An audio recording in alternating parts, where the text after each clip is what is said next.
আপু আর দুলাভাই ধাক্কা দিয়ে বাসর ঘরের ভিতর প্রবেশ করালো। আমি ঢুকে নীলার দিকে তাকিয়ে যা দেখলাম তা বিশ্বাস করার মতো না। দেখি নীলা সিগারেট টানছে। নীলা বলল, জামাইবাবু, কি খবর? সামনে ইলেকশন, ভোট কিন্তু আমাকে দিতেই হবে। আমার মাথায় আকাশ ভেঙে পড়ল। আমি কি শুনছি? আমি বললাম, কি বললা তুমি? বলছি আমি নির্বাচন করছি, ভোট আমাকে দিতে হবে। তুমি নিশ্চয়ই মজা করছো। মজা করার কি আছে, আমি সত্যিই নির্বাচনে দাঁড়াচ্ছি। তুমি না এসব ছেড়ে দিয়েছো? এসব তো করেছি তোকে বিয়ে করার জন্য। তোকে বিয়ে করে ফেলেছি, এখন আমাকে আর দেখে কে? আমি এখনো নীলার কথা বিশ্বাস করতে পারছি না। কিন্তু সিগারেট টানছে এটা সত্যি। লাস্ট কয়েকদিনের আচরণ সন্দেহজনক মনে হয়েছিল। তাহলে কি সত্যি নীলা আগের মতোই রয়ে গেছে? এখন রাস্তায় রাস্তায় ঘুরে বেড়াবে? নীলা বলল, কিরে, কি ভাবছিস? সিগারেট খাবি? নে ধর। আমি সিগারেটটা হাত থেকে নিয়ে ফেলে দিলাম। এই কাজ করার পর নীলার মুখ রাগে লাল হয়ে যায়। বসা থেকে উঠে এসে আমাকে চড় মারল আর বলল, তোর কত বড় সাহস, তুই আমার হাত থেকে সিগারেট ফালায় দিয়েছিস? জানিস আমি কে? আমি এই এলাকার বড় আপু। তাড়াতাড়ি সিগারেট ধরিয়ে আমার মুখে দে। আমি তাড়াতাড়ি সিগারেট ধরিয়ে নীলার মুখে দিলাম। নীলা বলল, শোন, তুই তো বলেছিলি বিয়ে করতে, বিয়ে না করলে ভবিষ্যৎ অন্ধকার, তাই আমি সেটাই করলাম। বিয়ে করলে তো স্বামীর কথা মানতে হবে, তাই এখন আমি তোমার স্বামী, তোমার আমার কথা মানতে হবে। মানবো না? কি করবি? অনেক কিছু। আমাকে কিছু করলে তোর হাত পা ভেঙে সারা জীবনের জন্য লুলা বানিয়ে দিব। আমি ভাবলাম নীলা এখন তার পাওয়ার দেখাচ্ছে, অহংকারে তার মাথা ঠিক নাই। আমি বললাম, শোনো, আমার বোধহয় তোমার মাথা ঠিক নাই, তোমার লম্বা একটা ঘুম দরকার। আমি সম্পূর্ণ ঠিক আছি। আমি যদি চেয়ারম্যান হই তাহলে কত মানুষ আমাদের সম্মান করবে, তাই না? আমার এত সম্মান দরকার নাই। তোমাদের প্রকৃত সম্মান কোথায় জানো? ওকে ওকে, আমি আর শুনতে চাই না। নীলা, তোমার কি হয়েছে? কি সুন্দর কথাবার্তা ছিল তোমার, কথার মধ্যে আলাদা একটা জাদু ছিল। হঠাৎ করে সব পাল্টে গেল। আমার বোধহয় তোমার মাথা ঠিক নাই, এখন তোমার ঘুম দরকার। কি? আমার মাথা ঠিক নাই? এই বলে ঠাস করে আমাকে চড় মেরে দিল। ব্যথার কারণে কাঁদি নাই, কষ্টের কারণে চোখ দিয়ে পানি চলে আসলো। আমি নীলার পায়ে ধরে বললাম, নীলাপু, তুমি আমাকে মেরে ফেলো, কিন্তু আমার মা বাবার সাথে কটু কথা আর খারাপ ব্যবহার করো না। ওকে, পা ছাড়। না, তুমি ওয়াদা করো আমার কথার বিরুদ্ধে গেলে তাদের সাথে নরম ভাষায় কথা বলবা। ওকে, বলবো। আমি খেয়াল করলাম নীলার পায়ে ধরাতে নীলা কেমন যেন মোচড় দিয়ে উঠল। যতক্ষণ পায়ে ধরে রাখছিলাম ততক্ষণ বড় বড় শ্বাস নেয়। আমি পা ছেড়ে এক কোণায় গিয়ে বসলাম। কিছুক্ষণ কোনো কথা বললাম না। আমি বললাম, আমার ঘুমে ধরেছে, আমি ঘুমিয়ে যাই। এই সময় গয়না কে খুলবে?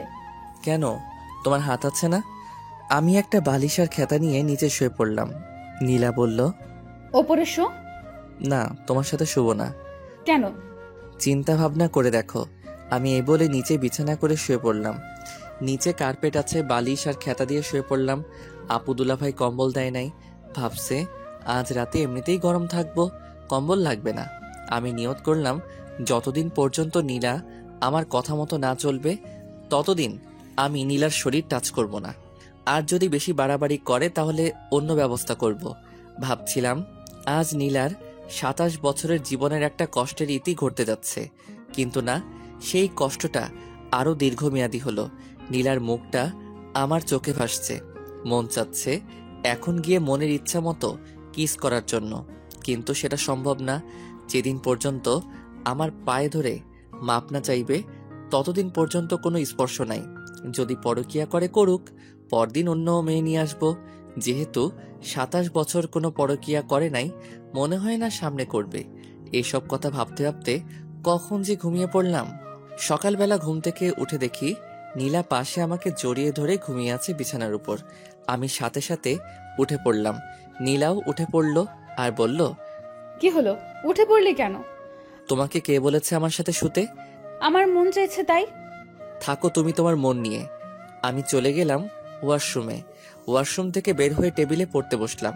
কিছুক্ষণ পড়লে মা ডাক দিল খেয়ে যেতে। খাইতে গেলাম। মা জিজ্ঞেস করলো, নীলা কই? আসে নাই? না। আসবো নে। মা আমার রুমে গেল, গিয়ে নীলাকে নিয়ে আসলো। আমি খাওয়া দাওয়া করে চলে গেলাম রুমে। একটা কথাও বললাম না, খেয়ে চলে আসলাম। বিছানায় শুয়ে মোবাইল টিপছি। নীলা চা আনলো, বলল, এই নে চা। টেবিলে রাখো। নীলা টেবিলে রাখলো। নীলা বলল, আমি বাইরে যাব। যেখানে মনে চায় যাও, আমাকে জিজ্ঞেস করার কি আছে। দেখলাম নীলা রেডি হয়ে বাইরে চলে গেল। আমিও পিছে পিছে বের হলাম, কারণ সে আমার বউ। সবচেয়ে বড় কথা হলো আমি তাকে ভালোবাসি। নীলা এলাকার কয়েকজন ছেলের সাথে দেখা করলো, তাদের সাথে অনেকক্ষণ কথা বলল। আবার নীলা বাড়ির দিকে হাঁটা ধরলো। আমি দোকানে গিয়ে সিগারেট ধরাইলাম, খেয়ে বাসায় আসলাম। দেখি নীলা ঘর ঝাড়ু দিচ্ছে। আমি বিছানায় শুয়ে পড়লাম। নীলা আমার দিকে আর চোখে তাকাচ্ছে। দেখে আমি কিছু বলি কিনা, কিন্তু না, আমি একটা কথা বলবো না। যতদিন পর্যন্ত এসব না ছাড়বে, এভাবে মানসিক কষ্ট পেয়ে যাবে। ঝাড়ু দিয়ে আমার পাশে শুইল। আস্তে আস্তে নীলা একটা হাত আমার শরীরে রাখলো। আমি যত বিরক্ত আছে সব বিরক্ত নিয়ে নীলার দিকে তাকালাম। নীলা হাত সরিয়ে নিল। আমি উঠে কাপড় নিয়ে ওয়াশরুমে চলে আসলাম। ভাবলাম আমার কথা মানবে না, আবার আমার কাছ থেকে সুখের আশা করে। এত সোজা না দুনিয়াটা। আমি দেখলাম নীলার কয়েকটি কাপড় ভিজানো আছে, সেগুলো ধুয়ে দিলাম। আমি গোসল করে কাপড়গুলো নিয়ে ছাদে চলে গেলাম। ছাদে গিয়ে কাপড় নেড়ে আসলাম। এসে দেখি নীলা ওয়াশরুমে মনে হয় গোসল করছে। আমি টেবিলে বসে বই ঘাঁটছি। ভাবছি এক রুমে দুই মানুষ, একজনের সাথে আরেকজন কথা বলে না। নীলা ওয়াশরুম থেকে গোসল করে বের হলো। নতুন এক শাড়ি পরে, যেটা দেখে আমার মাথা পুরো গরম হয়ে গেল। নীলা কাপড় নেড়ে বিছানায় বসে চুল আশ্রাইতেছে, আর আমি লোভাতুর দৃষ্টিতে নীলার দিকে তাকিয়ে রইলাম। তার কোমরের একাংশ দেখা যাচ্ছে। আমি কাশতে কাশতে বাথরুমে চলে গেলাম। আধা ঘন্টা পর বের হলাম। বের হয়ে দেখি জমিয়ে মার সাথে আড্ডা দিচ্ছে। দিনটা কেটে গেল। সারাদিন কেউ কারোর সাথে কথা বলি নাই। রাতের বেলা আমি পড়তেছি, নীলা শুয়ে শুয়ে মোবাইল টিপছে। কতক্ষণ পড়লাম জানি না। নীলা বলল, হইছে, আর পড়তে হবে না, এবার ঘুমা। তোমার বলা লাগবে না। আমি আস্তে আস্তে বিছানায় শুয়ে পড়লাম। নীলা আমার পাশে শুইল। আমি বললাম, নীলা, এসব নির্বাচন কি দরকার আছে?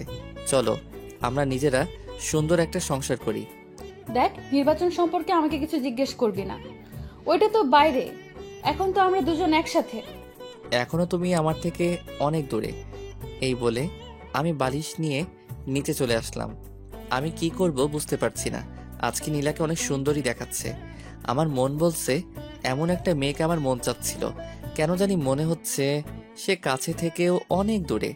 মা বাবা যদি জানতে পারে নীলা নির্বাচন করবে, তাহলে কি যে হবে আল্লাহ জানে। সবচেয়ে বেশি কষ্ট পাবে মা। এর আগে নীলাকে আটকাতে হবে। কেমন জানি একটা আওয়াজ আসছে, মনে হচ্ছে কেউ কাঁদছে। নীলা কাঁদছে, বুঝছি নীলা কষ্টে কাঁদছে। আমি বুঝতে পারছি না কি করব। নীলার কাছে গিয়ে নীলাকে সান্ত্বনা দিব, চাইলেই সম্ভব, কিন্তু না, আমি তা করছি না। কাঁদুক, ইচ্ছে মতো কাঁদুক, বুঝুক তার জীবন আমি কতটা গুরুত্বপূর্ণ। অনেকক্ষণ হয়ে গেল, এখনো কাঁদছে। এখন আমার নিজেরও খারাপ লাগছে। আমি উঠে নীলার শরীরে হাত রেখে বললাম, নীলা। নীলার সাথে সাথে আমাকে জড়িয়ে ধরলো। আমিও জড়িয়ে ধরলাম নীলাকে। দেখি নীলার চোখে পানি আমি মুছে দিলাম। নীলার শ্বাস আমার মুখে আসছে। তার শরীর থেকে মিষ্টি একটা গন্ধ আসছে। আমি ভাবলাম আর আগানো যাবে না। আমি ঘুমের ভান করে সারা শরীর ভার ছেড়ে দিলাম বিছানায়। নীলা আমাকে জড়িয়ে ধরে ঘুমিয়ে পড়ল। তারপর আমিও ঘুমিয়ে পড়লাম। সকালবেলা উঠে দেখি নীলা আমাকে জড়িয়ে ধরে শুয়ে আছে। আমি উঠে আস্তে আস্তে ওয়াশরুমে চলে গেলাম। বের হয়ে দেখি নীলা উঠে গেছে। আমি পড়তে বসলাম। পড়ে খাওয়া দাওয়া করে ভার্সিটি চলে আসলাম। ভার্সিটি অনেকেই জানে না আমি যে বিয়ে করেছি, আর আমি কারোর সাথে এতটা ক্লোজ না। আমার ফ্রেন্ড বলতে সবাই, আবার কেউ না। যে সময় যার কাজ লাগে। ভার্সিটি শেষ করে বাসায় আসলাম। এসে দেখি বাবা চলে এসেছে। আমি আমার রুমে গেলাম, দেখি নীলা বাসায় নেই। আমি মাকে জিজ্ঞেস করলাম, নীলা কোথায়? মা বলল আমি যাওয়ার সাথে সাথে বের হয়েছে, যে আর আসে নাই। বাবা আমাকে ডাকছে। আমি বাবার কাছে গেলাম। আব্বা বলল, মুরাদ, আমার চাকরির মেয়াদ শেষ হয়ে যাবে আগামী মাসে। ভালো হয়েছে। এখন কতদিন বিশ্রাম নেন? বিশ্রাম নিলে তোরা খাবি কি? তোরও তো কোনো চাকরির ব্যবস্থা নাই। শুন, আমার মাথায় একটা বুদ্ধি এসেছে। তোর মার সাথে এ বিষয়ে কথা বলেছি। তোর মা হ্যাঁ বলেছে। কি? আমার চাকরির মেয়াদ শেষ হলে পেনশনের যে টাকা পাবো সেটা দিয়ে আমি দেশের বাড়িতে একটা বাড়ি করি আর বাজারে একটা দোকান নিয়ে বসি। আমরা তো সারা জীবন ভাড়াটিয়ায় থেকে গেছি। আমি ভাবলাম কথাটা খারাপ না। এদিকে আগামী মাস আসতে আর 6 দিন বাকি, আর নির্বাচন আসতে আরো 2 মাস বাকি। নীলার বাবা আমাকে অনেক টাকা ক্যাশ দিয়েছে, আমি একটা টাকাও নিতে চাই নাই। খুশিতে আমাকে দিয়েছে নীলাকে বিয়ে করার জন্য। সেখান থেকে টাকা দিলে বাড়িতে একটা বাড়ি আর একটা ব্যবসা সুন্দর করে আসবে। আর এদিকে বাবা মাও জানবে না নীলা যে নির্বাচন করছে, আমিও লেগে যাব চাকরির খোঁজে। এসব কিছু চিন্তা করে বললাম, আপনার বুদ্ধিটা ভালো, আপনার পেনশনের টাকা দিয়ে হবে সবকিছু। দেখি হয় কিনা, না হলে ধার করতে হবে। ধার করা লাগবে না, শ্বশুরবাড়ি থেকে যে টাকা পেয়েছি সেটা দিয়েই হবে। ওকে। তোমার অফিসে চাকরির কোনো পোস্ট খালি আছে? না। তাহলে আমি আগামীকাল থেকে লেগে পড়ি চাকরির খোঁজে। তাই কর। আমি রুমে এসে ভাবতে লাগলাম নীলা কোথায় গেল। নীলার মার কাছে ফোন দিলাম। হ্যালো আম্মা, কেমন আছেন? ভালো। বাবা তুমি কেমন আছো? ভালো। আম্মা, নীলা বলছিল বাড়ির কাছে এক বান্ধবীর বাসায় যাবে, সে কি আপনার এখানে এসেছে? না তো। ওকে, তাহলে বোধহয় এসে পড়বে। আমি ফোন কেটে দিলাম। নীলাকে ফোন দিলাম, ধরছে না, কেটে দিচ্ছে। আমি কি করব কিছু বুঝে পাচ্ছি না। ঘর থেকে বের হব তাকে খোঁজার জন্য, অমনি নীলা ঘরে ঢুকলো। আমি কিছু বললাম না, আর বললে কি হবে, সে তো আমার কথা শুনবেই না। এরপরেও আমি জিজ্ঞেস করলাম, কোথায় গিয়েছিলে? বাড়িতে গিয়েছিলাম। ও, মিথ্যা কথা ভালোই বলতে পারো। যেখানে মনে চায় সেখানে যাব, তোকে বলতে হবে? এমন কথা শুনে আমার মেজাজ গরম হয়ে যায়। আমি কানে কানে গিয়ে বললাম, রাতে তাহলে কাঁদিস, তোর খবর আছে। দেখবো না তুই কি করস। ওকে। মা নীলাকে ডাক দিল। নীলা চলে গেল। আমি একটু বাইরে বের হলাম।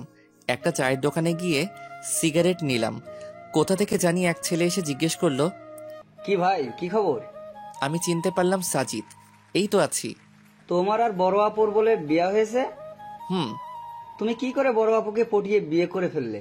আমার ভাবতে অবাক লাগছে। আরে ভাই, কপালে আছে। সেটাই, তোমার বউ তো নির্বাচনে পাশ করব। সত্যি? তুমি জানো না, আজকে যে বক্তৃতা দিছে অর্ধেকের বেশি মানুষ তার পক্ষে চলে এসেছে। তাই নাকি? ধুর ভাই, আপু আপনার কাছে কিছুই বলে না? কোথায় বক্তব্য দিয়েছে? আপনি জানেন না, ওই সামনের মোড়ে। এত আয়োজন, এত কিছু, এসবের খরচ কে দিয়েছে? বড় আপু। ধুর ভাই, আপনি আমার কাছ থেকে চালাকি করে কথা জেনে নিচ্ছেন। আপু জানতে পারলে আমাকে মারবে। ধুরু ভাই বসো। মামা বেনসন দাও তো। মামা এসে সিগারেট দিল। আমি বললাম, আমার একটা কাজ করতে পারবা? আপুর বিরুদ্ধে আমি কিছুই করতে পারবো না। আরে বোকা, সে তো আমার বউ, আমি তার বিরুদ্ধে কি বলবো? শোনো, তুমি শুধু বলবা সামনে কোথায়, কোন জায়গায় তোমাদের বড় আপু বক্তব্য দেয়। কি করে বলবো? ফোন করে। ফ্ল্যাক্সির টাকা? 500 টাকা দিয়ে বললাম, এবার হবে। সাজিদ চলে যায়। আমি বাসায় আসি। এসে পড়তে বসলাম। দেখি নীলা খুব হাসি খুশি। রাতের খাবার খেয়ে আবার পড়তে বসলাম। আমি আর নীলা একটা কথা বলি না, কারণ এখনো নীলা আমার কথা শুনছে না। আজকে কত মানুষের সামনে বেপর্দা হয়ে কথা বলল। আমার শরীরটা শুধু জ্বলছে। সবাই তো নীলার দিকে লোভাতুর দৃষ্টিতে তাকিয়ে রয়েছে। এটা তো আমি বুঝি।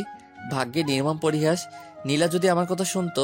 এদিকে নীলা শুয়ে শুয়ে মোবাইল টিপছে আর একটু পরপর হাসি দিয়ে ওঠে। আমি নীলাকে জিজ্ঞেস করলাম, নীলা, তুমি যে নির্বাচন করছো, এত টাকা কোথা থেকে? আমার জমানো টাকা। আর একটা টাকাও খরচ করো না, এসব টাকা রেখে দাও। ভবিষ্যতে দেখবে তোমার সন্তানের জন্য অনেক কাজে লাগবে। আমার না মা হওয়ার অনেক ইচ্ছা। তুমি মা হওয়ার যোগ্যতা নেই। তুই যদি মা হওয়ার, বেচারা ছোট বাচ্চাটা শুধু কষ্ট পাবে। আমি মা হলে বাচ্চাটাকে সারা দিন বুকের কাছে আগলে রাখতাম। শুনছি তুমি বলে নির্বাচনে জিতবে, আর এদিক দিয়ে যদি তুমি মা হও তাহলে কি হবে? তুমি সারাদিন কাজে এখানে সেখানে ঘুরে বেড়াবে, আর এদিকে বাচ্চাটা তোমার বুকের এক ফোঁটা দুধের জন্য কান্না করবে। আমি এসব দেখতে পারবো না। আমি মা হলে সারা দিন তাকে বুকে আগলে রাখবো। নীলা আজকে একটা সাদা ড্রেস পরেছে, বাংলায় যাকে বলে প্লাজো। আর যেহেতু নীলা শুয়ে আছে, তাই নীলার হাঁটু অবধি প্লাজো উঠে আছে। নীলার এই সুন্দর পা দেখে আমার অবস্থা খারাপ। আমি আস্তে আস্তে কাছে গেলাম, গিয়ে নীলার পাটা ঢেকে দিলাম। আমি বললাম, নীলা, আমি তোমাকে অনেক ভালোবাসি। আমিও তোকে অনেক ভালোবাসি। তাহলে তুমি আমার কথা শুনছো না কেন? আমি একটা প্ল্যান হাতে নিয়েছি, সেই প্ল্যানটা আমি যে করেই হোক কমপ্লিট করব। নীলা, তুমি কেন বুঝছো না? যদি মা বাবা জানতে পারবে তুমি নির্বাচন করছো, তাহলে বুঝতেই পারছো মা কতটা কষ্ট পাবে। যেই মাকে তুমি বিয়ার কথা বলাতে মা সাথে সাথে রাজি হয়ে যায়। তোমাকে কতটা বিশ্বাস করে, একটু ভুলের জন্য সব শেষ হয়ে যাবে। আমাকে একজন বলছে একজনে অনেক কথা বলবে, এসব কথায় কান্না দিতে। সকল স্বামী তার স্ত্রীর ভালো চায়, আমি কখনো তোমার খারাপ চাই না। নীলা, এসব হলো ছেলে মানুষের কাজ। তোমার উচিত আমাদের সংসার কিভাবে সুন্দর করা যায় সেটা চিন্তা ভাবনা করা।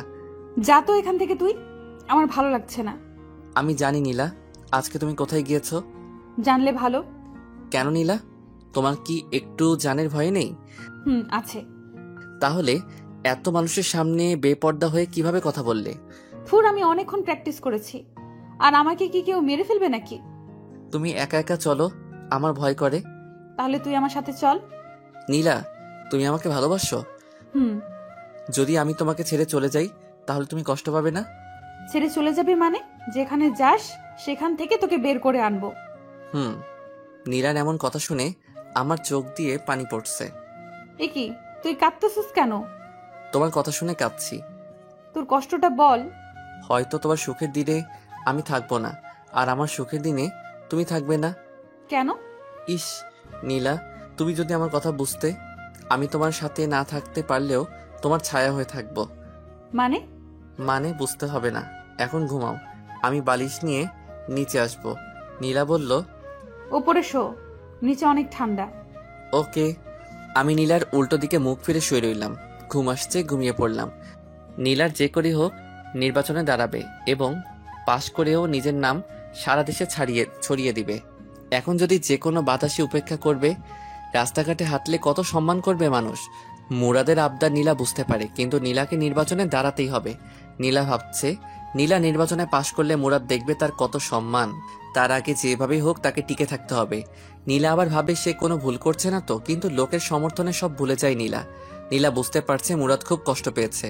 মনে মনে নীলা ভাবে আর মাত্র 2টা মাস, তারপর দেখতে পাবে তোমার আর কোনো কষ্ট থাকবে না। নীলারও ঘুম পাচ্ছে। নীলা জানে এখন মুরাদের শরীরে হাত দিলে মুরাদ রাগ করবে, তাই নীলা মুরাদের শরীর ঘেঁষে ঘুমানোর চেষ্টা করলো। আস্তে আস্তে নীলা মুরাদের শরীরটা জড়িয়ে ধরলো। শেষমেশ মুরাদকে জড়িয়ে ধরে ঘুমিয়ে পড়লো। সকালবেলা ঘুম থেকে উঠে দেখে মুরাদ পড়ছে। নীলা অনিচ্ছা সত্ত্বেও কেন জানি পিছন থেকে জড়িয়ে ধরলো। মুরাদও নীলার হাতটা নিয়ে নীলার হাতে চুমু খেলো। আর কিছুক্ষণ পর নীলা ওয়াশরুমে চলে আসলো। একেবারে গোসল করে বের হলো। ছাদে কাপড় নাড়তে যাবে। 3 তলা থেকে 4 তলায় উঠলো। 4 তলায় এক মহিলার কাণ্ড দেখে নীলা থমকে যায়। দেখলো একটা বাচ্চা ছেলেকে চোখে চোখে মুখে চুমু দিয়ে বলল, যাও বাবা, বাবার সাথে স্কুলে যাও। আর বাচ্চাটা বলল, বাই মা। যাওয়ার সময় বাচ্চাটা মার গালে চুমু খেলো। শেষমেশ টাটা দিতে দিতে বাচ্চাটা চলে গেল। নীলা পুরো কাজটা দেখলো। দীর্ঘ একটা শ্বাস ফেলে মনে মনে বলল, ইস, আমার যদি এরকম একটা বাচ্চা থাকতো। পেটের দিকে হাত দিয়ে পেটের মধ্যে হাত বুলিয়ে দেয় নীলা। মুরাদ, তুই কেন বুঝতে পারস না আমার মনের কথা? আমাকে একটা বাচ্চা দে, কসম করে বলছি, তার কোনো কষ্ট আমি হতে দিব না। নীলা আবার ভাবে, মুরাদ হয়তো ঠিকই বলেছে, এসব তো ছেলে মানুষের কাজ। আমার কাছে তো ঘরের ভেতর, আমি 2-3টা বাচ্চা নিয়ে সুখের ঘর করব। নীলা নিচে এসে দেখলো মুরাদ কলেজে চলে গেল। নীলা নিয়ত করে ফেলেছে এসব বাদ দিয়ে মুরাদের কথা মতো চলবে। নীলা ঘর থেকে বের হলো অফিসে গিয়ে নিজের পদ বাতিল করতে। বাসা থেকে বের হয়ে হাঁটা ধরলো। কিছুক্ষণ যাওয়ার পর কোথা থেকে জানি এক মেয়ে এসে বলল, আপু আমার বাড়ির সামনে, প্লিজ আপু আমার সাথে একটা ছবি তুলেন। বলতে পারবো আমি চেয়ারম্যান আপুর সাথে ছবি তুলেছি, সবাই আমাকে বস মানবে। প্লিজ আপু। ওকে তুলো। মেয়েটা ছবি তুলে বলল, আমার আপনাকে খুব ভালো লাগে, আমার ফ্যামিলির সবাই আপনাকে ভোট দেবে। Thank you. হেঁটে কেন, রিক্সা দিয়ে যান। আসলে শরীরটা বেড়ে যাচ্ছে তো তাই। ওকে আপু চলেন আপনাকে এগিয়ে দিই। চলো। মেয়েটা আর নীলা হাঁটছে। সামনে দিয়ে যে যায় সেই লম্বা করে একটা সালাম দেয়। নীলা হাসি মুখে তাদের বিদায় দেয়। আরো কিছুক্ষণ হাঁটার পর 6-7টা মেয়ে নীলাকে ঘিরে ধরলো। আরো 10-12 জন ছেলে এসে হাজির হলো। পুরো একটা দল হয়ে গেল। এক সময় মিছিল শুরু হয়ে গেল। মিছিলের মধ্যে আরো মানুষ যোগ দিতে থাকে। পরে মোটামুটি বড় একটা মিছিল হয়ে যায়। অনেকক্ষণ সবাই বড় আপুর পক্ষে মিছিল করে। এক জায়গায় এসে এক রেস্টুরেন্টে নিয়ে সবাইকে কিছু খাওয়াইয়া তাদের বিদায় দিল। নীলা বাড়িতে চলে আসে। এসে ফ্রেশ হয়ে শুয়ে ভাবতে লাগলো কোথা থেকে কি হয়ে গেল। যে জায়গায় গিয়ে না করে আসবে এসবের মধ্যে আমি আর নাই, সেখানে গিয়ে বড় এক মিছিল করে আসলো। এত মানুষের সারা কিভাবে নীলা ফেলে দিবে? এখন কত সম্মান, পরে না জানি কত সম্মান হবে। বের হলেই মানুষ ঘিরে ধরবে, তখন মুরাদ বুঝতে পারবে আমি কেন এত কষ্ট করেছি। তখন হয়তো মুরাদ আমাকে একটা বাচ্চা নেওয়ার সুযোগ দিবে। আমি নীলার মনের ভিতর ঢুকে যাওয়ার চিন্তা ভাবনা করছি। নীলার সব কাজে রেসপন্স করব, কিন্তু আসল কাজটা করব না। আমি বুঝতে পারছি এভাবেই নীলার সাথে আর বেশি দিন থাকা যাবে না। ভার্সিটি থেকে এসে দেখি নীলা ঘুমাচ্ছে, তার মায়াবী মুখটা কি সুন্দর করে তাকিয়ে আছে। আমি অনিচ্ছা সত্ত্বেও নীলার কপালে চুমু খেলাম। নীলা পাশ ফিরে আবার শুয়ে পড়ল। আমি ফ্রেশ হয়ে নীলাকে ডাক দিলাম, নীলা আমার খিদা লাগছে। দাঁড়াও, আমি নিয়ে আসছি। নীলা একটু পর আমার জন্য খাবার নিয়ে আসে, আমি খেলাম। আমি বললাম, নীলা তুমি আজকে মিছিল করেছো? হুম, কেন? যাতে নির্বাচনে পাশ করতে পারি। ওকে, তাহলে তুমি নির্বাচন নিয়েই থাকো।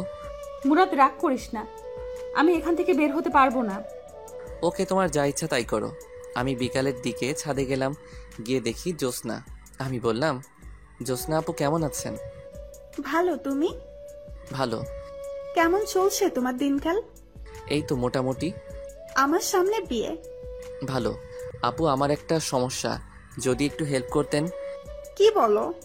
নীলা খালি নির্বাচন করে, এই নিয়ে তাকে আমি প্রতিদিন বোঝাই, কিন্তু সে কোনো কথা কানে নেয় না। আপনি যদি একটু হেল্প করতেন।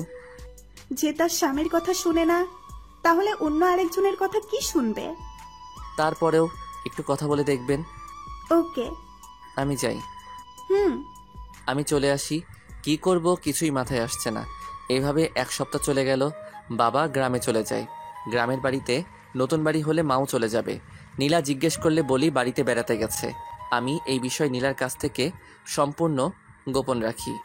আর সে নির্বাচন নিয়ে ব্যস্ত, এদিকে টাইম দেওয়ার কোনো প্রশ্নই আসে না। নীলাকে কেমন জানি লাগে, তার সাথে কথা বলা, হাসাহাসি এখন আর ভালো লাগে না। এখন কেন জানি নীলাকে বিরক্তিকর মনে হয়। আমি আস্তে আস্তে নীলার সাথে কথা বলা কমিয়ে দিলাম। ওই তো আগামীকাল সারাদিন নীলার সাথে একটা কথা বলি নাই। বুঝতেই পারছেন এটা কতটা কষ্টকর। নীলাকে অনেক বোঝালাম, শেষমেশ যেই কদু সেই লাউ। আমি ভাবলাম নীলার মা বাবার সাথে এই বিষয়ে কথা বলতে হবে। আমি সময় করে চলে আসি নীলার বাড়িতে। দেখি তার মা বাবা দুজনেই বাড়িতে। হঠাৎ নীলাকে ছাড়া আমাকে দেখে তারা অবাক হয়ে যায়। নীলার মা বলল, বাবা তুমি এমন সময় একা? নীলা কোথায়? নীলা বাড়িতে, আম্মা আব্বা কিছু কথা আসছিল। নীলারে নিয়ে একটা সমস্যা হচ্ছে। কি সমস্যা? আসলে নীলা খালি নির্বাচন করে। এই সারাদিন নির্বাচন নিয়ে বাড়ির বাইরে ব্যস্ত থাকে। কত যে বললাম এসব ছেড়ে দিতে, আমরা সুন্দর করে সংসার সাজাই, কিন্তু কে শুনে কার কথা। আপনারা দুজন যদি একটু বলতেন এসব ছেড়ে দিতে, তাহলে খুশি হতাম। আসলে বাবা কি বলবো, সে ছোটবেলা থেকেই স্বপ্ন দেখে আসছে এই এলাকায় নির্বাচন করবে, তাই সে ছোটবেলা থেকে টাকা জমাইছে। তোমার অসুবিধা হলে আমরা অবশ্যই নীলাকে বুঝাবো। ধন্যবাদ। আমি নীলার বাড়ি থেকে খাওয়া দাওয়া করে বাসায় আসলাম। এসে দেখি নীলা ঘরের ভিতর নাচতেছে। আমি মুচকি হাসি দিলাম। আমি বললাম, এত খুশি কেন?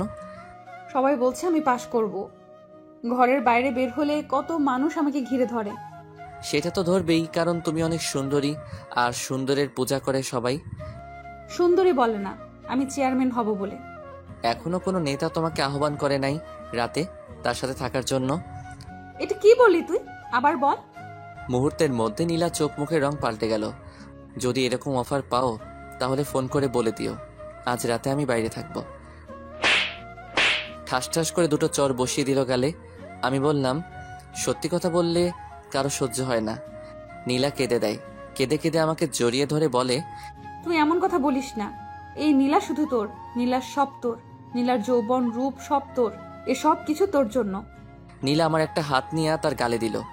খুব কষ্ট হচ্ছে নীলা, এর একটা কিছুই আমি পাবো না। এসব কিছু কয়েকদিন পর পথের মানুষের কাছে চলে যাবে। এমন কথা মুখে আনিস না মুরাদ, আমি তোরে ভালোবাসি, তোকে ছাড়া আমি বাঁচবো না। তুই এমন কথা আর বলিস না। প্লিজ নীলা, তুমি এসব ছেড়ে চলে আসো, প্লিজ প্লিজ। তোমার আর আমার জন্য সুন্দর একটা জীবন অপেক্ষা করছে, এসব ছেড়ে দাও। নীলা কিছু বলছে না। আমি আস্তে আস্তে নীলার গালে ধরে নীলার ঠোঁটের কাছে আমার ঠোঁট নিয়ে আস্তে আস্তে লাগিয়ে দিলাম। নীলা চোখ বন্ধ করেছে। নীলা আমার মাথাটা চেপে ধরলো তার ঠোঁটে। আমি পাগলের মতো কিস করছি নীলাও। নীলার শ্বাস ভারী হচ্ছে। আমি ভাবলাম এখনই বাদ দিতে হবে, না হলে নীলাকে আটকানো কঠিন হবে। আমি আস্তে আস্তে নীলাকে ছেড়ে দিলাম। নীলা বলল, কি হলো? ভালোই তো লাগছিল, আবার ধর। মনে হয় মা ডাকছে। এই বলে আমি সোজা ঘর থেকে বেরিয়ে আসলাম। নীলা বুঝতে পারছে না কি বলবে, শুধু তাকিয়ে রইল। আমি ভাবলাম লাভ নাই, যতদিন না পর্যন্ত ওইসব ছাড়বে না ততদিন পর্যন্ত আমাকে পাবে না। আমি 2-3 জায়গায় চাকরির জন্য নিবন্ধন করলাম। এসব বিষয় নীলার কাছে গোপন রাখলাম। তাকে বলে কি করব? আমি বাইরে যাওয়ার সাথে সাথে নীলা ঘর থেকে বের হয়ে পড়ে। আর কি বলবো, এসব কিছু নীলার কাছে গোপন রাখলাম। আমি সোজা বাইরে আসলাম, এসে সিগারেট খেলাম, খেয়ে রুমে ঢুকলাম। রুমে ঢুকলে নীলা বলল, তুই আমার বাবা মার কাছে বিচার দিয়েছিস কেন? মনে চেয়েছে। দেখ, আমাকে নিয়ে প্রতি দোকানে এখানে সেখানে সব জায়গায় কথা হয়। তারা বলে আমি জিতলে এলাকার উন্নতি হবে, এলাকায় শান্তি থাকবে। এসব মানুষের কথা আমি কি করে ফেলে দিতে পারি? আমি ছাড়তে পারবো না। ভালো, তোমার যদি মনে চাই করো, মনে থাকে যেন। পরে যখন কেঁদে কেঁদে আমাকে জোরে চিল্লাই চিল্লাই ডাকবে তখন আমাকে পাশে পাবে না।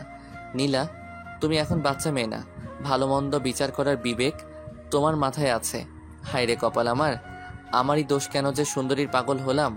যদি জ্যোৎস্নাকে অথবা তানহাকে বিয়ে করতাম তাহলে কতই না সুখী হতাম। এই বলে রুম থেকে বের হয়ে আসলাম। সোফায় এসে টিভি দেখতে লাগলাম।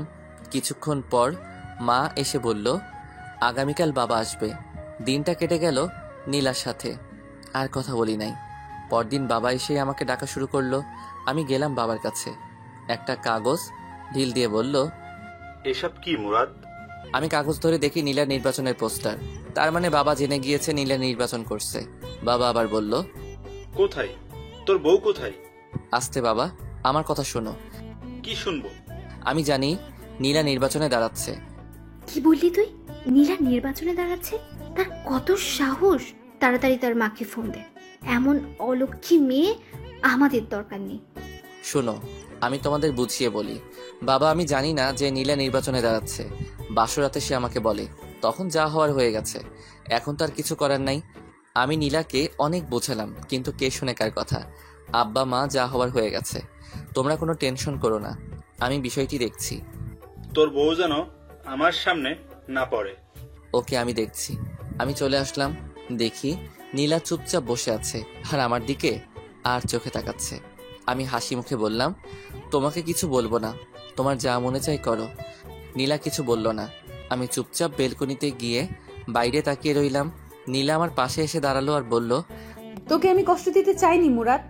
আমার কষ্ট তো কিছুই না, মা আর বাবা অনেক দুঃখ পেয়েছে তোমার এই অপ্রত্যাশিত কাজে। সরি। সরি বলে কি লাভ? সরি বললে কি আর তুমি এসব থেকে ফিরে আসবে? তুমি তো বুঝতে পারছো না সবাই তোমাকে কি সম্মান করবে। বলবে দেখো দেখো চেয়ারম্যানের জামাই। সব ছেলেরা তোমাকে দেখে হিংসা করবে। নীলা, তুমি এখনো ছোট রয়ে গেছো। আমার জায়গায় যদি অন্য কেউ থাকতো তাহলে এতদিনে কি চেয়ারম্যান হয়ে যেতে। আমি যে ভালো সেই জন্য তোমাকে বাধা দিচ্ছি। শুনো, এখন তুমি গিয়ে আমার মায়ের কাছে আর বাবার কাছে মাপ চাইবা। বলবা আর আমি নির্বাচনে দাঁড়াচ্ছি না। বলবো না। বলবা না? না না না। আমি আমার হাত উঠাইলাম চর দিতে, কিন্তু কোনো এক টানে আর পারলাম না চর মারতে। নীলা বলল, মারলি না চল, দেখতাম তোর কত সাহস। এখন যদি আমি একটা ফোন করি তাহলে শত শত ছেলে চলে আসবে। আমি চাইলে তোকে মেরে বুড়িগঙ্গা নদীতে ফেলে দিতে পারি।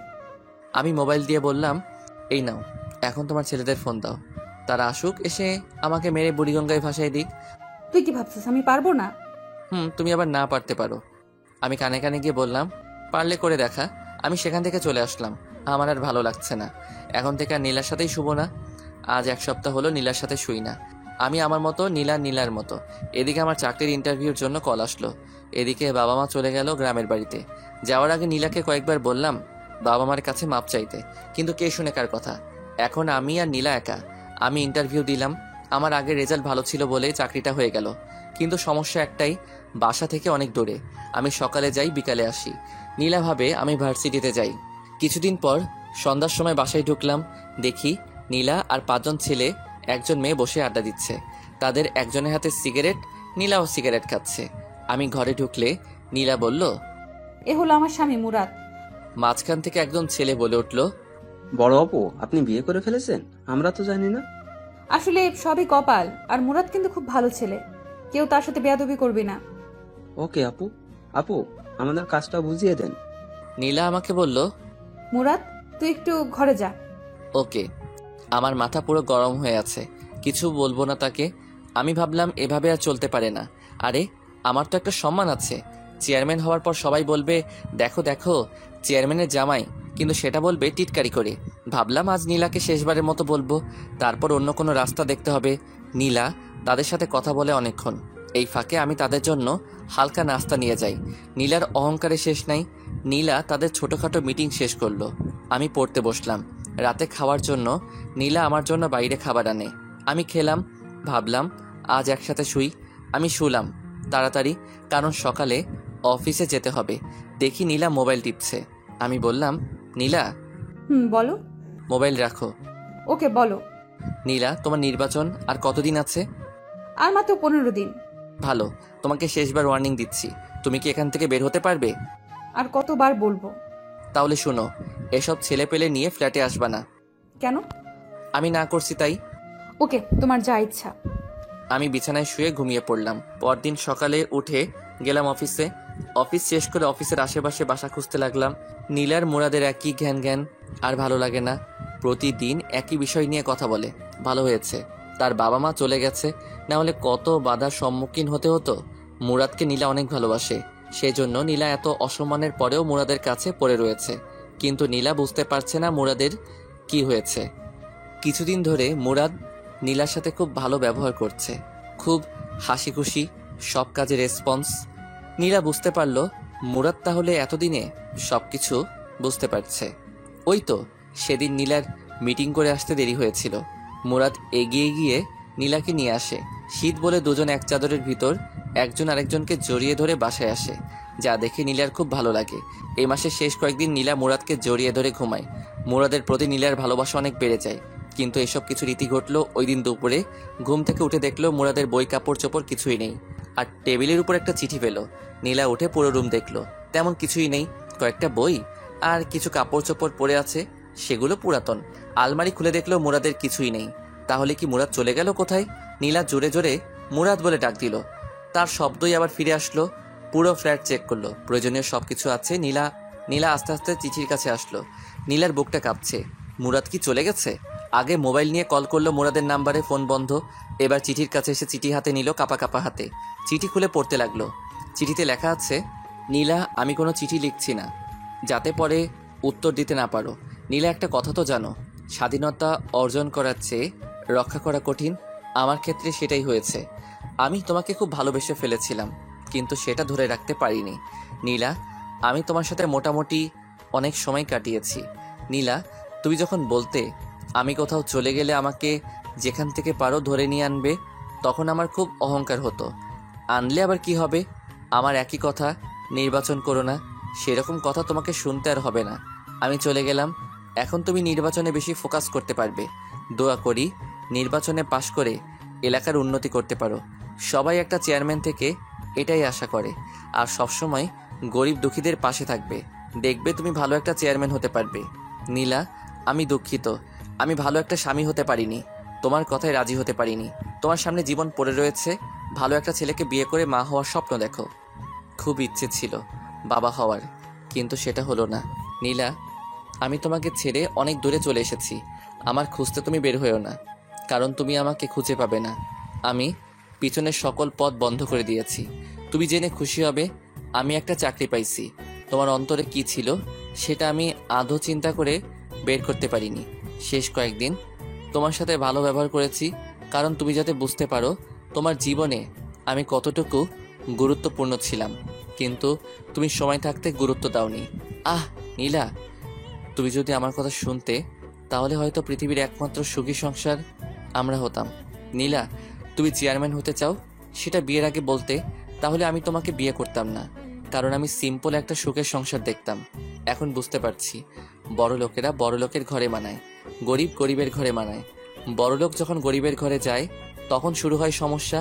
সেটা হয়েছে তোমার আর আমার মাঝে। তুমি দেখতে বড় হওয়ার স্বপ্ন, আর আমি দেখতাম সিম্পল জীবনযাপন। তোমার স্মৃতি হিসেবে তোমার দেয়া চরগুলো থাকবে আমার সাথে। আর হ্যাঁ, অবশ্যই নামাজ পড়বে, নির্বাচনে পাশ করতে পারো সেজন্য দোয়া করবে। আমিও দোয়া করি তুমি ভালো একটা চেয়ারম্যান হও। আমাকে পাওয়ার জন্য কখনো দোয়া করবে না, কারণ আল্লাহ কারো দোয়া ফেলায় না। সবশেষে বলবো তুমি ভালো একটা স্বামী নাও, মা হওয়ার স্বপ্ন দেখো, আর ভালো একটা চেয়ারম্যান হওয়ার চেষ্টা করো। আর তোমার বাবার দেওয়া টাকাগুলো আমার বালিশের নিচে আছে। নীলা আমার বউ, আমার ভালোবাসা, সারা জীবন সুখে থেকো। নীলার চোখের পানি চিঠির অনেকখানি ভিজে গেছে। নীলা কি করবে বুঝতে পারছে না। এখন কেমন যেন একা একা লাগছে। আরেকবার নীলার মনে হচ্ছে ভালোই হয়েছে, খালি খালি সারাক্ষণ ঘ্যাং ঘ্যাং করতো। নীলা আস্তে আস্তে চোখের পানি মুছলো, বিছানায় এলিয়ে চিন্তা করতে লাগলো। বালিশের নিচে হাত দিয়ে দেখে টাকা, অনেক টাকা। নীলার কেমন যেন ভয় ভয় করছে। নীলা একা এই বাসায় থাকতে পারবে না। মুরাদ বলছে চাকরি পেয়েছে, কোথায় পেয়েছে সেটা জানতে হবে। সেটা জানতে পারলে তার ঠিকানা বের করা যাবে। নীলা পুরো ফ্ল্যাট খুঁজল, এরকম কিছুই পেল না। নীলার মনে হলো কে জানি দরজায় টোকা দিচ্ছে। খুলে দেখে জ্যোৎস্না। জ্যোৎস্নাকে দেখে নীলা হাউ মাউ করে কেঁদে উঠল আর জ্যোৎস্নাকে জড়িয়ে ধরল। জ্যোৎস্না বলল, নীলা কাঁদছস কেন? আর মুরাদ কোথায়? চলে গেছে আমাকে ছেড়ে। সেটা তোর জন্য আরো ভালো হয়েছে। এখন শান্তি মতো তুই নির্বাচন করতে পারবি, আর তোকে কেউ বাধা দিবে না। না না, এ হতে পারে না। সেজন্য মুরাদ আমাকে ছেড়ে চলে যাবে? আমি তোকে আগেই বলেছি মুরাদের কথা মতো চল। কিন্তু সে চলে যাবে কেন? তুই তার কথা 16 কানা শুনুস নাই। তুই যদি তার কথা মতো চলতি, তোর জায়গায় যদি আমি থাকতাম তাহলে আমি কোনো কথার অবাধ্য হতাম না। এখন আমি কি করব? তাকে ছাড়া কিভাবে থাকবো? তোর যেটা প্রাপ্য তুই সেটাই পাইছস। তাকে আমি ভালোবাসি। এমন ছেলেও পাওয়া যায় বইয়ের কারণে বাড়ি থেকে চলে যায়। আমি তাকে ছাড়া থাকতে পারবো না। তাকে আমি অনেক কষ্ট দিয়েছি। আল্লাহ, তুমি তাকে আমার কাছে ফিরিয়ে দাও। শোন, সে মনে হয় আর আসবে না। তুই এখানে থাকতে পারবি না। ঘন্টা 3 আগে আমার কাছে মুরাদ গিয়েছিল, তারপর এই কাগজটা আমার কাছে দিয়ে যায়। কাগজে কি আছে শুনবি? বলো। জ্যোৎস্না আপু, তুমি আমার একটা কাজ করে দিও। আমি চলে যাচ্ছি নীলাকে ছেড়ে। নীলা তো এখানে একা থাকতে পারবে না, আর যদি থাকে তাহলে বলবেন কাউকে সাথে নিয়ে থাকতে, কারণ রাতে বুঝতে পারবে রাতটা তার জন্য কতটা নিষ্ঠুর। নীলা যদি চলে যায় তাহলে ফার্নিচার গুলো নিচের দেওয়া ঠিকানায় পাঠিয়ে দিয়েন। আর কিছু টাকা আছে। না, আমি এখানেই থাকবো। শেষমেশ আমি এই ঘরটা নিয়ে আমি বেঁচে থাকতে চাই। আমি শিওর মুরাদ আমাকে অনেক ভালোবাসে। সে একদিন ফিরে আসবে। সে একদিন ফিরে আসবে। সেটা তোর কপাল। তার আগে তোকে নির্বাচন থেকে বেরিয়ে আসতে হবে। তোর বিয়ের আর কয়দিন আছে? আর 13 দিন। এখন থেকে নিয়ে বাকি দিনগুলো তুই আমার সাথে থাকবি রাতে। ওকে, পরে দেখি। আমি যাই, মনে হয় মা ডাকছে। একটু পর একেবারে চলে আসিস। ওকে। জ্যোৎস্না চলে গেলে নীলা ফুপিয়ে কাঁদতে লাগলো। ভাগ্যের জোরে অফিসের পাশে একটা ব্যাচেলর ফ্ল্যাট পেয়ে যাই, সেখানে উঠি। ভাবলাম আজ সবকিছু সমাপ্তি হলো। নীলাকে ভালো লাগতো, কিন্তু নীলার নির্বাচন ভালো লাগতো না। আমি যে রুমে সিট নিলাম সেই রুমে আরো 2 জন আছে। তারা 2 জন চাকরিজীবী, তাই আমাদের ফাইজলামো করার কোনো প্রশ্নই আসে না। যাই হোক, পরদিন সকালে অফিসে গেলাম। আমার মুখ থেকে হাসি নামক শব্দটি উধাও হয়ে গেছে। অধিকাংশ সময় আমি নীলাকে নিয়ে চিন্তা করি। ফেলে এসেছি, আবার কোনো ভুল করিনি তো? যদি কোনো অঘটন ঘটিয়ে ফেলে? কিছু ভালো লাগছে না। অফিসে কত মানুষ হাসাহাসি করে, আমি সারাক্ষণ আমার কাজ নিয়ে ব্যস্ত থাকি। সারাক্ষণ নীলার মুখটা সামনে ভাসে। অফিসের ম্যানেজার সবাইকে ডাক দিল, আমিও গেলাম। আমি গিয়ে পিছনে এক কোণায় দাঁড়িয়ে রইলাম। এক একজনকে এক এক কাজ দিয়ে বিদায় করছে ম্যাডাম। সবার পরে আমার সিরিয়াল আসলো। মেয়েটা আমার থেকে মনে হয় 3 বছরের ছোট। ছোট হলে কি হবে, বস তো বসই। আমাকে আমার কাজ দিলে আমিও চলে আসি। অফিসে কত মেয়ে, সারাক্ষণ নীলার কথা মনে পড়ে। নীলা এখন কি করছে? মনে হয় কাঁদছে, আবার মনে হয় সে তো এখন খুশিতে নাচছে, কারণ তাকে বাধা দেওয়ায় আর কেউ নেই। দূর, যেটা চলে গেছে সেটা গেছেই, এখন কাজে মনোযোগ দেই। অফিস শেষ করে রুমে এসে গোসল করে খাওয়া দাওয়া করে শুয়ে রইলাম। কিছুক্ষণ শুয়ে থাকার পর পাশের একজন বলল, তার নাম সাজ্জাদ। ভাই, আপনি এরকম সবসময় নীরব আর মুখ গোমড়া করে রাখেন কেন? কোনো সমস্যা? আমাদের বলেন, দেখি হেল্প করতে পারি কিনা। ভাই, আপনার কি বউ আছে? হ্যাঁ ভাই। তার কথা আপনার মনে পড়ে না? হ্যাঁ মনে পড়ে, প্রতিদিন কথা বলি। আজকে তো কয়েকবার কথা বললাম। ভাই, আমি আমার বউকে সারা জীবনের জন্য ছেড়ে চলে এসেছি, তাই ভাই তার কথা চিন্তা করি। কেন ভাই, আপনি আপনার বউকে ছেড়ে চলে এসেছেন? ভাই, শখের বশে এক সিনিয়র আপুকে বিয়ে করেছিলাম। বিয়ের পর তার কথা আমি শুনতাম, কিন্তু সে আমার কথা শুনতো না, তাই ছেড়ে চলে এসেছি। Very interesting.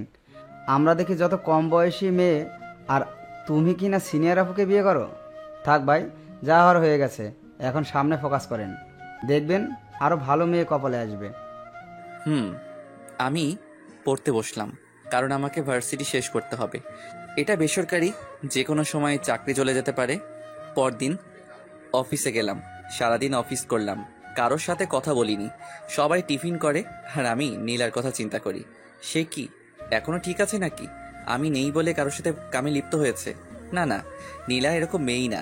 ভাবলাম নীলাকে একটা নজর দেখে আসবো, আগামীকালই যাব। অফিস শেষ করে চলে আসব। এক লোক এসে খবর দিল ম্যানেজার ডাকছে। আমি অফিসে গেলাম। ম্যাডামকে দেখে আমার মেজাজ গরম হয়ে যায়। ম্যাডাম, এটা কোনো কাপড় পরলো? একটা টাইট জিন্স আর টাইট শার্ট, ঠোঁটে লিপস্টিকে ভরা, চুলগুলো মাথায় পাহাড় করে রেখেছে। আমি লজ্জায় মাথা নিচু করে দাঁড়িয়ে রইলাম। নীলাকে আমি জিন্স অবস্থায় 2 দিন দেখেছি, তারপরেও প্রথম আর সবসময় নর্মাল পোশাক পরতো, যার কারণে নীলাকে আমার অনেক ভালো লাগতো। আর শাড়ি পরা অবস্থায় দেখলে মনে হতো, রিয়ান ভাইয়ের কথাটা, কোন গ্রহ থেকে এসেছো তুমি, যেখানে শুধু রূপের চর্চা করা হয়। এখন নীলার শাড়ি পরা মুখটা মনে হলে শরীরে কাঁপুনি দিয়ে ওঠে। বসেন। আমি মাথা নিচু করে চেয়ারে বসলাম। আবার বলল, মুরাদ ভাই, এখানে কি আপনার কোনো কাজ করতে অসুবিধে হচ্ছে? না। তাহলে সব সময় এমন মনমরা হয়ে থাকেন কেন? 2 দিন একেবারে বেশি। আমার মতে এই অফিসে আসার পর একমাত্র আমার সাথে আপনি কথা বলেছেন। কেন? কারণ জানতে পারি? না, আমি শুধু আমার কাজ করব। এমন মানুষ হয়? আপনার বাড়িতে দেখলাম আপনি বিবাহিত। আপনার ওয়াইফের সাথে কোনো সমস্যা হয়েছে? সেরকমই ধরতে পারেন। এটা কোনো সমস্যা হলো? সেজন্য আপনি যাওয়ার সময় তার সবচেয়ে বেশি পছন্দের জিনিসটা নিয়ে যাবেন, দেখবেন সব ঠিক হয়ে যাবে। আমি চলে আসলাম। হিসেব করে দেখলাম নির্বাচনের আর মাত্র কয়েকদিন বাকি। পরদিন অফিস বন্ধ, তাই সময় করে রাতে এলাকায় আসলাম, যাতে কেউ না চিনতে পারে। শীতের রাত, মুখে মাফলার জ্যাকেট বেঁধে, সাথে মাথায় ক্যাপ দিয়ে রাস্তায় হাঁটছি। হাঁটতে হাঁটতে বাসার সামনে গেলাম। বাসার নিচে দাঁড়িয়ে আর চোখে বেলকনিতে তাকাচ্ছি। দেখি বাতি জ্বালানো, তার মানে নীলা এখানেই আছে। সে কি কাঁদছে নাকি হাসছে, সেটা যদি দেখে যেতে পারতাম। অপেক্ষা করি, যদি বেলকনিতে আসে। বেশি অপেক্ষা করতে হলো না, না চাওয়ার চেয়ে বেশি পেয়ে গেলাম, যেটা দেখে নীলার আসল মুখোশ উন্মোচন হয়ে গেল। দেখি 3 জন ছেলে আর 4 জন মেয়ের সাথে নীলা হাসতে হাসতে বের হচ্ছে, যেটা দেখার জন্য আমি মোটেও প্রস্তুত ছিলাম না। আমি ভাবলাম আমার ধারণা সব ভুল। আমি ভাবছিলাম নীলা বোধহয় মন খারাপ করে বসে আছে, কিন্তু না, নীলা নীলার মতো নির্বাচনের কাজ করছে। থাকুক সে তার নির্বাচন নিয়ে, আমি থাকি আমার মতো। আর নীলার চিন্তা মাথায় আনবো না, এলাকার নাম মুখে নিব না। আমি মন খারাপ করে বাসায় চলে আসলাম। সারা রাত ঘুম নাই। কি করব? আমি নীলাকে ছেড়ে চলে আসলাম, অথচ আমি বেশি কষ্ট পাচ্ছি। আর এদিকে নীলা খুশিতে শেষ। শখের বসে গিয়েছিলাম সিনিয়র মেয়েকে বিয়ে করতে, আবার সে বলে এলাকার ডন। এমন ফালতু মেয়ে আমার কপালে জুটল, সে বলে আমার বউ। দূর, ঘুমাই। এসব চিন্তা করতে করতে কখন যে ঘুমিয়ে যাই। এদিকে নীলা কাঁদতে কাঁদতে চোখ ফুলিয়ে ফেলেছে, কারণ মুরাদকে ছাড়া নীলার এক মুহূর্ত ভালো লাগে না। সারাদিন ঘরে নীলা একা, কিছু ভালো লাগে না, খাওয়া দাওয়া ঠিক মতো করে না। এখন নীলা মুরাদের অভাব হাড়ে হাড়ে টের পাচ্ছে। 2 দিন ধরে নীলা নির্বাচনের কোনো কাজে যাচ্ছে না, কারণ তার মন ভালো না। কি বলবে গিয়ে নীলা? ওই দিন রাতে নীলাকে তার সাথের লোকেরা দাওয়াত দিল।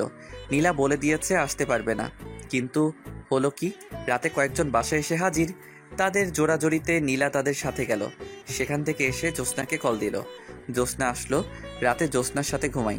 2 জন শোয়ার পর জ্যোৎস্না বলল, এসব তুই ছাড়বি?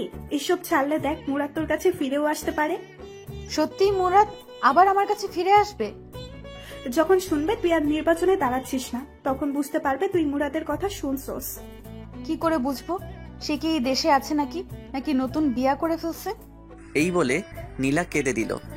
লীলা, কাঁদিস না, তার জন্য দোয়া করবেন, সে যেন ভালো থাকে। দেখবি একদিন ঠিকই আল্লাহ তোদের দুজনকে মিলিয়ে দেবে। নীলা ফুপিয়ে ফুপিয়ে কাঁদছে আর মোবাইল থেকে ছবি বের করে মুরাদকে দেখছে। এসব দেখতে দেখতে কখন যে ঘুমিয়ে যায়। সকালে উঠে নীলা নামাজ পড়ে আল্লাহর কাছে অনেক কান্নাকাটি করে মুরাদকে ফিরিয়ে দেওয়ার জন্য। আমি পরদিন অফিসে যাই। গতকাল থেকে আজকে আমার মনটা বেশি খারাপ। অফিস শেষ করে চলে আসব, একজন এসে বলে গেল ম্যাডাম ডাকছে। আমি ম্যাডামের অফিসে গিয়ে মাথা নিচু করে দাঁড়িয়ে রইলাম। বললাম, বসেন। আমি আস্তে আস্তে বসলাম। এখন আপনি আমার সামনে হাসি দেবেন। পারবো না। দেন বলছি, দেন, না হলে আপনার চাকরি নট। আমি হাসি দেওয়ার চেষ্টা করলাম, কিন্তু হাসির বদলে ফুপিয়ে ফুপিয়ে কান্না শুরু করলাম। এটা কি হলো? আমি বললাম হাসতে আর আপনি কিনা কাঁদছেন।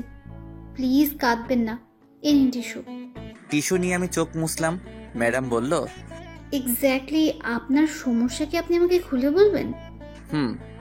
আপনার ওয়াইফ কি মারা গেছেন? না, তবে বেঁচে থেকেও আমার সাথে নেই। আমি বুঝেছি। যান, আপনাকে কিছুদিন ছুটি দিলাম, বউকে নিয়ে কোথা থেকে ঘুরে আসেন। আমি চলে আসলাম, কিন্তু পরের দিন আমি অফিসে যাই। ম্যাডাম অবাক হয়ে যায়, কিন্তু কিছু বলল না। আমি হিসেব করলাম নীলার নির্বাচন হতে আর সপ্তাহ 7 দিন আছে। কিছু ভালো লাগছে না, কেন জানি মন চাচ্ছে নীলাকে আরেকটা নজর দেখতে। দূর আমার বেহায়া মনে, আমি আর নীলার কথা মনে আনবো না। ভাবলাম আরেকটা বার দেখেই আসি, এটাই শেষ। পরদিন রেডি হয়ে রাতে বের হলাম। কিছুক্ষণ জার্নি করার পর এলাকায় পা রাখলাম। আমার উদ্দেশ্য বাসায় নিচে দাঁড়িয়ে তার হাসি মুখটা দেখে চলে আসবো। বাসার কাছে চলে আসলাম, এমন সময় একটা নারী চিৎকার আসছে। আমি আস্তে আস্তে হেঁটে আরও কাছে গেলাম। চিৎকার চেনা চেনা লাগছে। কাছে গিয়ে দেখি নীলা। আমার সারা শরীরে একটা হিমশীতল স্রোত বয়ে গেল। দেখি 4 জন ছেলে নীলাকে ঘিরে ধরেছে। একজন বলছে, তুই নির্বাচন করবি? শালিকে ধর, তার নির্বাচনের স্বাদ মিটিয়ে দেই। ভাবলাম তারা বিপক্ষ দলের কেউ। একজন ছেলে নীলার দিকে আগাচ্ছে। আমি বুঝতে পারছি না নীলাকে তারা কি করবে। দেখি ওনা টান দিয়ে সরিয়ে দিতে চাইলো। আমার মাথায় রক্ত উঠে গেল। ভাগ্যবশত আমার পাশে একটা বেলচা ছিল। আমি মুখটা ভালো করে ঢেকে নিলাম যাতে নীল না বুঝতে পারে। বেলচা নিয়ে আগালাম। যেহেতু চারদিকে অন্ধকার, তাই একদিক থেকে উদয় হয়ে যে নীলার ওড়না দিয়ে টান দিল, তার পিঠে গিয়ে আঘাত করলাম। শালা জোরে এক চিৎকার দিয়ে নিচে শুয়ে পড়ল। আমি আবার অন্ধকারে চলে গেলাম। আমি তাদের দেখছি, কিন্তু তারা আমাকে দেখছে না। তারা সতর্ক হয়ে গেল। আমি জায়গা পরিবর্তন করে আরেকটার পিছনে গিয়ে তার পায়ে আঘাত করলাম। সেও চিৎকার করে শুয়ে পড়ল। আমি আবার অন্ধকারে চলে গেলাম। আমি আবার জায়গা পরিবর্তন করে আরেকটার পিছনে গিয়ে তার ঘাড়ে আঘাত করলাম। সেও শুয়ে চিৎকার করতে লাগলো, ও মা গো, ও মা, ও মা গো। আমি অন্ধকারে চলে গেলাম। যেহেতু শীতের রাত, কুয়াশা, কিছুই দেখা যায় না। আবার রাত। আরেক হালা চিৎকার করে বলছে, শালা কে রে তুই? সাহস থাকলে সামনে আয়। আমি আস্তে আস্তে পা টিপে তার পিছনে গিয়ে দাঁড়ালাম। শেষমেশ সে বুঝতে পারে, কিন্তু ততক্ষণে আমার হাত রেডি। সে ঘুরে আর আমি তার কানে নিচে নরম জায়গায় ঘুষি চালালাম। সে দাঁড়ানো থেকে অজ্ঞান হয়ে ডাইরেক্ট রাস্তায় পড়ল। একজনকেও মাথায় আঘাত করলাম না, যদি মারা যায়। আমি আবার অন্ধকারে চলে গেলাম।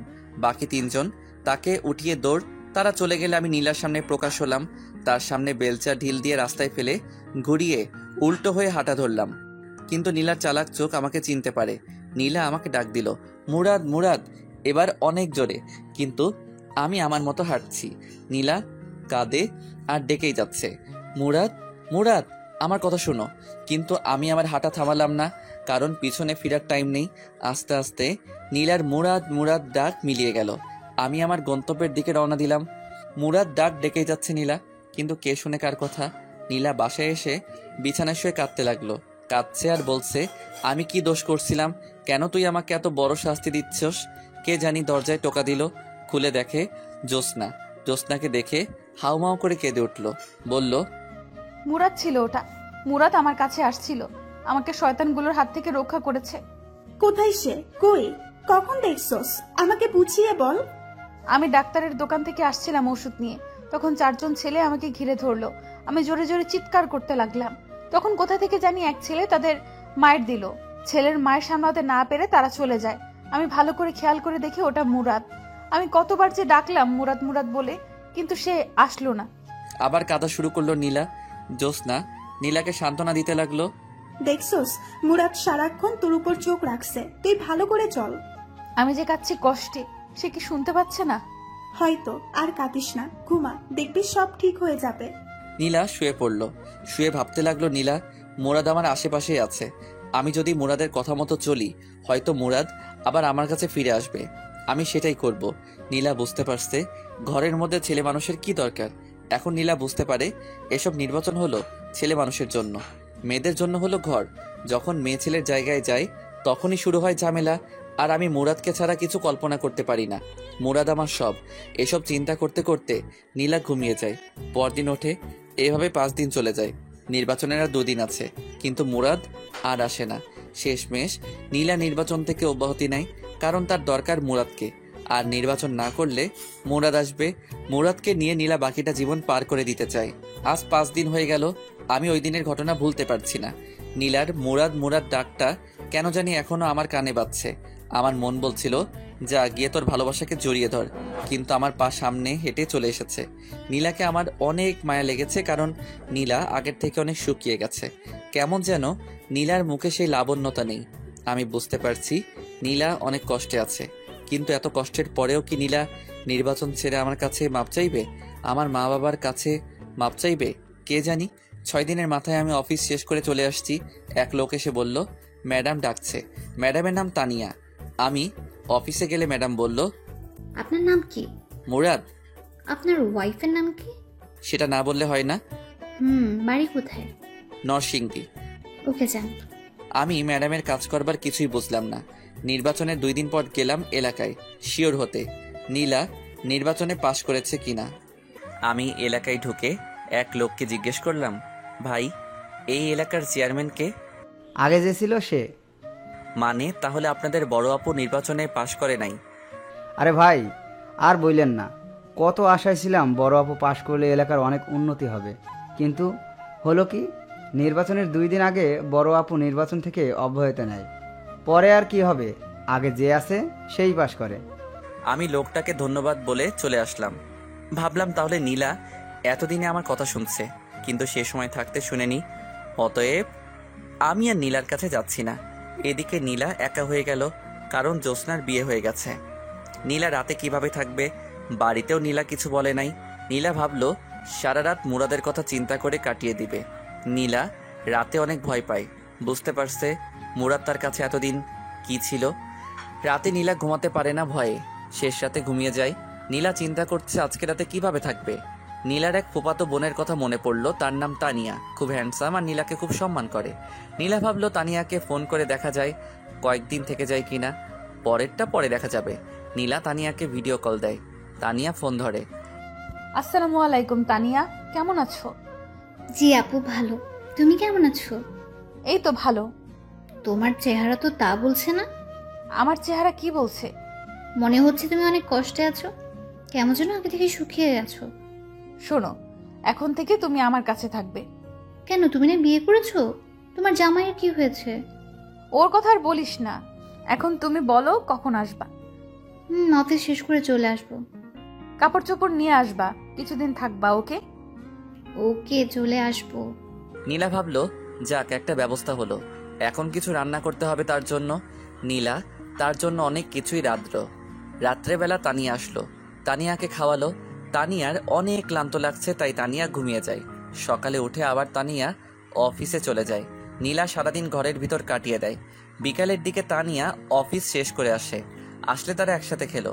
খাওয়ার সময় তানিয়া জিজ্ঞেস করলো, আপু তোমার হাজবেন্ড কোথায়? এই বিষয়ে জিজ্ঞেস না করলে হয় না? না, তোমাকে বলতেই হবে। তুমি আগে থেকে অনেক চেঞ্জ হয়ে গেছো।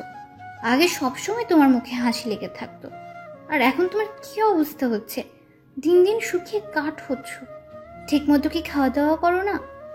এটা নিশ্চয়ই তোমার পিচ্ছির হাজবেন্ডের কারণে। সে কোথায়?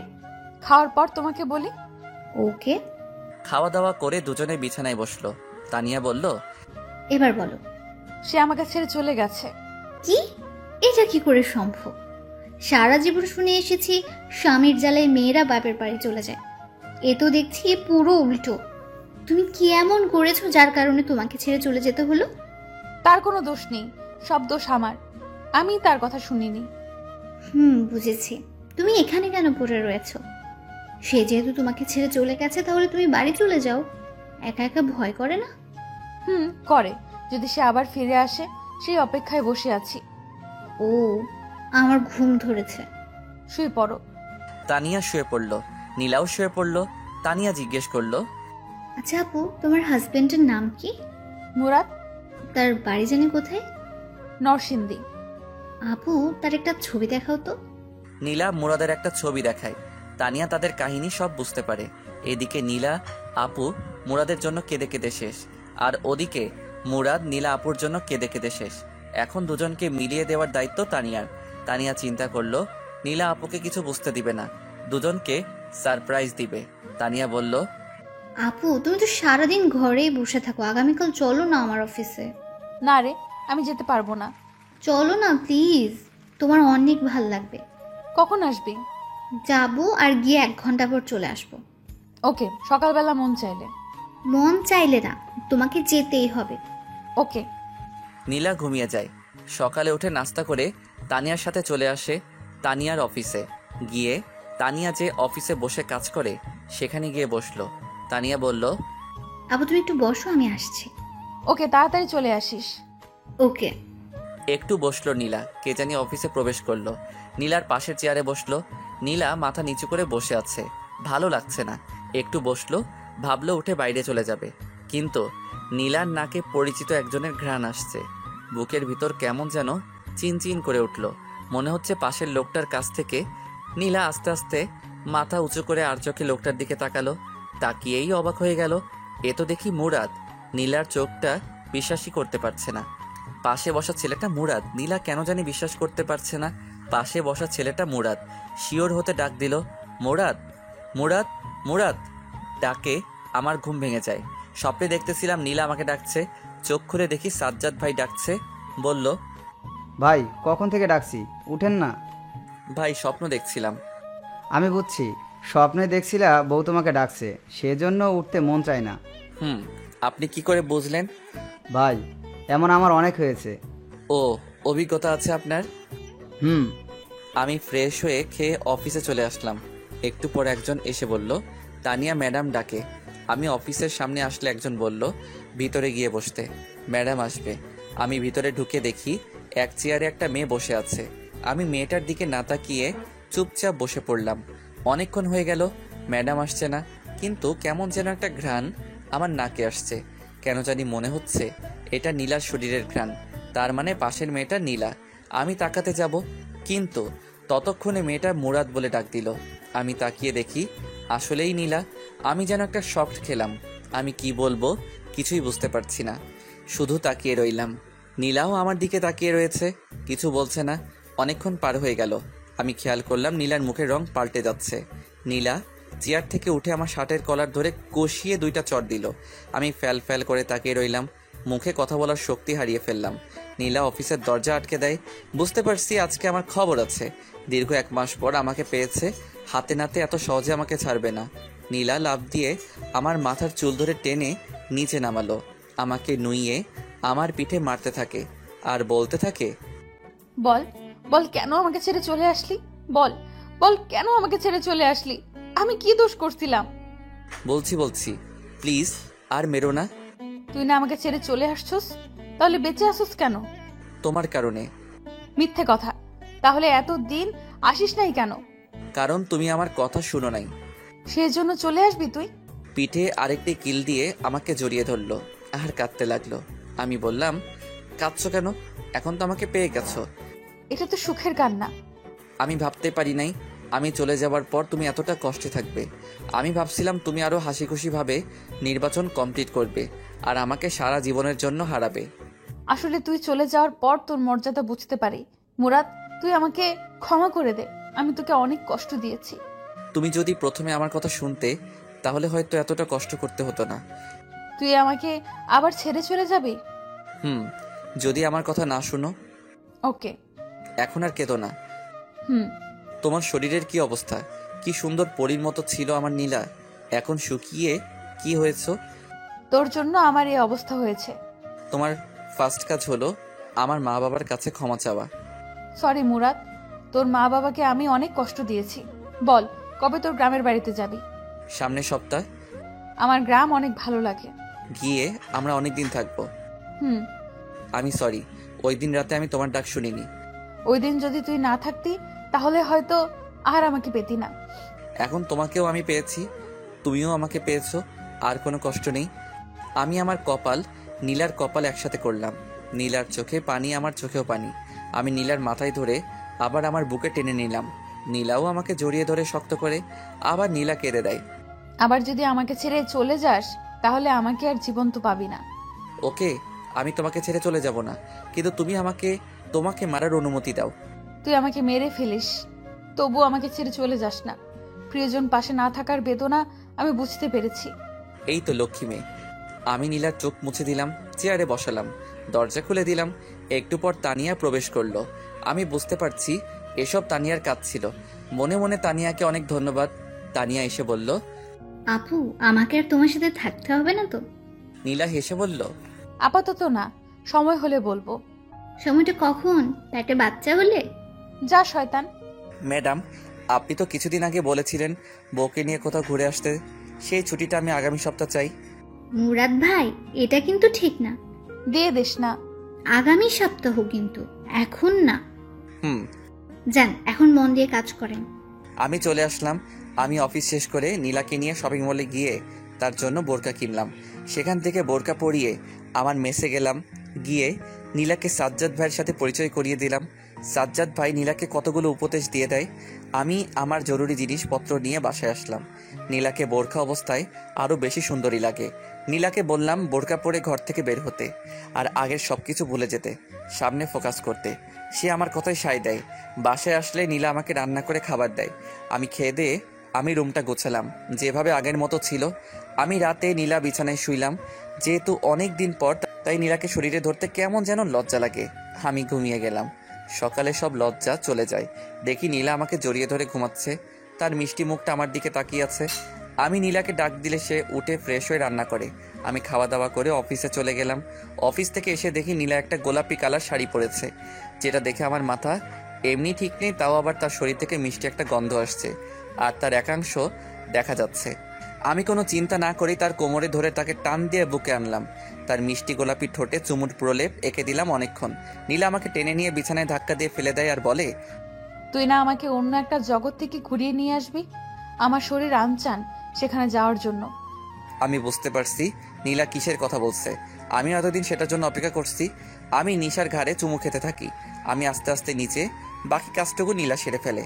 ভাবলাম এত ফেতনার ভিতরেও নীলা নিজেকে সম্পূর্ণ ঠিক রেখেছে। আমরা সন্ধ্যার সময় শুইলাম, উঠলাম। পরের দিন সকালে নীলা বলল, এই জিনিসটা এত মজা, এত সুখ আগে যদি জানতাম তাহলে আমি তোর কথার কখনো অবাধ্য হতাম না। আমি আরো 10 বছর আগে বিয়ে করে ফেলতাম। তখন কিন্তু তুমি আমাকে পেতে না। তা ঠিক। এখন বলো কি খাবে? সেটাও বলে দিতে হবে। না, এখন না। আমি নাস্তা তৈরি করছি, খেয়ে দিয়ে অফিসে যাও। ওকে। আমি অফিসে চলে আসি। পরের সপ্তাহ আমরা গ্রামের বাড়ি আসি। সেখানে 1 সপ্তাহ থাকি। নীলা মা বাবার পায়ে ধরে মাপ চায়। নীলাকে ক্ষমা করে দেয়। সপ্তাহে একটা পরীক্ষা, তাই ভার্সিটি পরীক্ষা দিয়ে শেষ করলাম। আরও ভালো কোম্পানিতে চাকরির আবেদন করলাম। কিন্তু তানিয়ার রিকোয়েস্টে সেই অফিস থেকে গেলাম। কিন্তু আমার প্রমোশন হয়। আসা যাওয়ার জন্য নীলার বাবার কাছ থেকে একটা গাড়ি নেয় আমার জন্য। 1.5 বছর পর আমাদের একটা মেয়ে হয়। দেখতে নীলার মতো হয়েছে। আসলে ভালোবাসা চেয়ে পাওয়া যায় না, ভালোবাসা দিতে হয়। ভালোবাসা দিলেই তুমিও ভালোবাসা পাবে। ধন্যবাদ সবাইকে আমাদের পাশে থাকার জন্য।